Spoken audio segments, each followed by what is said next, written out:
Hello， 各位大家好，欢迎来到失眠 APP 这个频道哈。我们今天要讲一个主题哈，大家可能对于有打呼的人或是有睡眠呼吸中止症的人都有听过的东西，叫做止鼾牙套。止鼾牙套。那到底什么是止鼾牙套呢？它的原理是什么呢？我们来看一下。止鼾牙套原理哈。我们之前前面几集有讲过打鼾的原理，睡眠呼吸中止症的原理，就是因为睡着的时候舌头往后挡住了呼吸道，从鼻子吸进去的这个气呢，它没有办法通过我们的这个喉咙到我们的气管，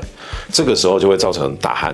那打鼾牙套呢，就是借由这个牙套呢，这个牙套上面有一些调整的机制，把这个牙套套在牙齿上，然后调整那个上面的卡榫，让你的这个下颚的骨头把它往前推。意思啊，就是戴这个牙套，让你的这个骨头往前推。我们来看这个可能会更清楚啊，意思就是说，本来呢，你睡觉的时候呢，这个牙套卡在牙齿上面，然后它上面有这个卡榫，让你的这个牙齿下排的牙齿往前推。你看到当它往前推的时候，是不是下面这个呼吸道就会变得比较开阔了？还记得我们前面几集在讲的是，我们的整个口腔就像是一个大的碗。好，这个舌头在碗里面，如果你的口腔太小或是舌头太大，就会塞满整个碗整个空间，那就没有这个气体可以经过的这个空间了。这个时候，我们就有这个止鼾牙套把它往前推，你的空间变大了，你的碗变大了，这个时候你的气流就会显得比较舒畅，就会像我们现在动画当中，你的气流呢就会变得比较容易通过，后面到我们的呼吸道，这就是止鼾牙套的原理。我们来看一下那止鼾牙套呢，其实它真正的英文名字呢叫做 Mandibular Advanced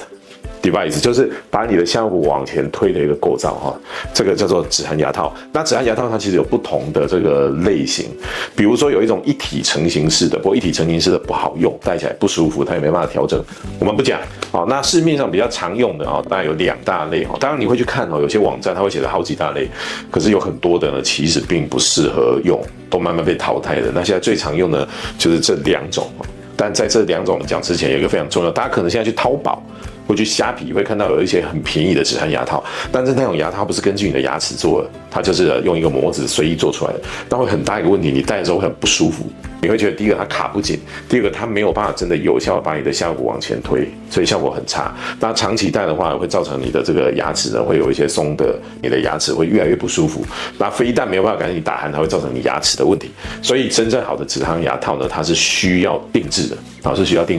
好，那我们怎么去做这个止鼾牙套呢？第一种方式呢，就是用牙模。那我们现在看到画面当中，这个就是那个我们去采集这个牙模，很像你小的时候去矫正牙齿，用一个像粘土一样的东西，咬在牙齿里面，然后呢，我们大概10到15分钟左右呢，那个它定型的时候，我们就可以采样出你的这个牙齿的形状。那我们根据你这个牙齿的形状去定制一个你的牙模出来，你的止鼾牙套出来，那这个止鼾牙套就可以完全 match 你的牙齿，就你会戴起来很舒适，然后也会有它特别好的效果，这是第一个方式。好，但是呢，这个方式呢，它在采集我们这个牙模的时候去咬这个，有些人觉得不太舒服。好，所以还有另外一个更先进的方式，我们看一下画面当中，就是用3D 扫描。我看非常有趣，你看画面当中，它用一个这个3D 扫描的器械把它放到嘴巴里面，来来回回这样扫，你看到电脑画面上面呢，就会慢慢呈现出你这个牙齿的这个实际的形状。那我们就可以把这个电子档呢，把它传送到这门做这个齿模的这个公司呢，然后去按照你的牙齿去3D 列印出来，做出专属你的这个止鼾牙套。好，那这个是它的采集过程。那做出来的止鼾牙套大概分2大类。第一个，我们来看一下这个画面当中这种我们叫做连杆式的你可以看到上排跟下排之间有一个这样子的一根杆子。好，它是借由调整这个杆子呢，让你下面的这个骨头可以往前推。不过坦白说，这个我个人觉得效果不是那么好。为什么？因为这种连杆它用久了其实会有一些脆化。然后它的往前推的效果就会比较差，简单讲就是没那么耐用，所以我觉得 CP 值稍微低一点。那现在最受欢迎呢，大概就是我们现在画面中看到的这种止鼾牙套。这种调整式的止鼾牙套呢，你仔细看到它的上下牙排之间呢，它有这个可以调整的这一种构造。好，那它每调一次呢，大概可以往前大概0.25 mm， 不多。可是就是因为它可以微调，所以你每次调整它不会那么不舒服。但是呢，它可以有多阶段式的调整，所以可能你一开始调一点点，调完你不会不舒服，因为你现在调太多，有些人隔天早上起来会觉得哇，落尾嗨。会觉得这个整个骨头很酸，不太舒服。但是慢慢的适应，就可以把你的这个下颌骨往前跳比较多，你的呼吸道就可以空出来比较多，效果当然也比较好。很多人就会问一件事啊，那我们这个止鼾牙套，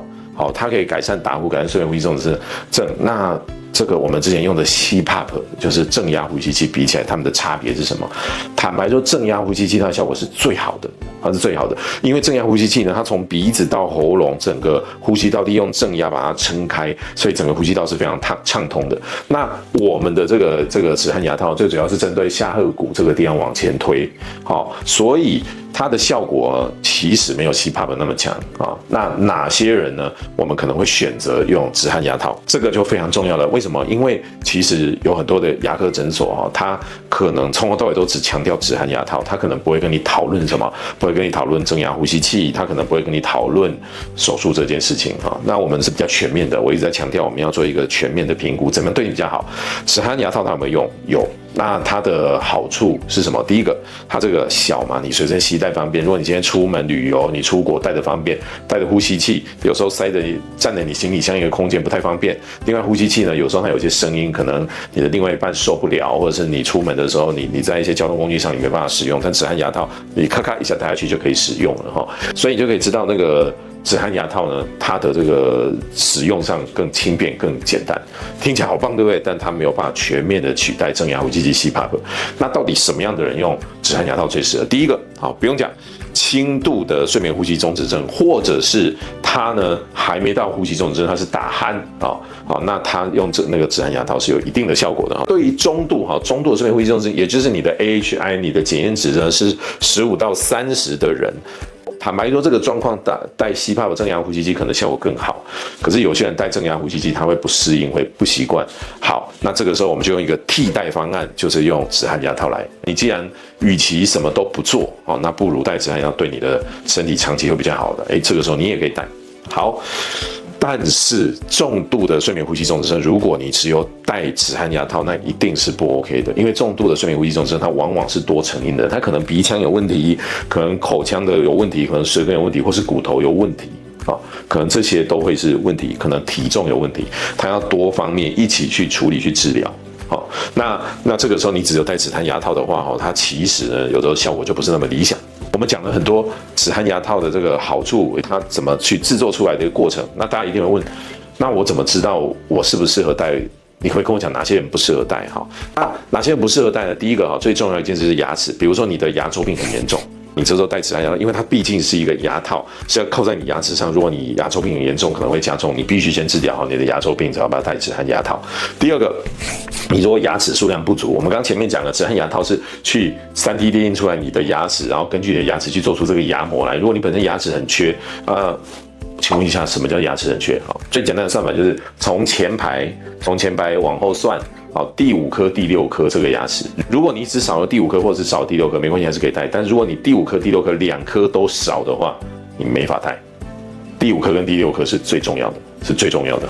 再来，如果你长期本来就有颞颌关节的问题，什么叫颞颌关节？颞颌关节指的就是这个地方，你本来就有颞颌关节不舒服的症状，你就不适合戴止鼾牙套。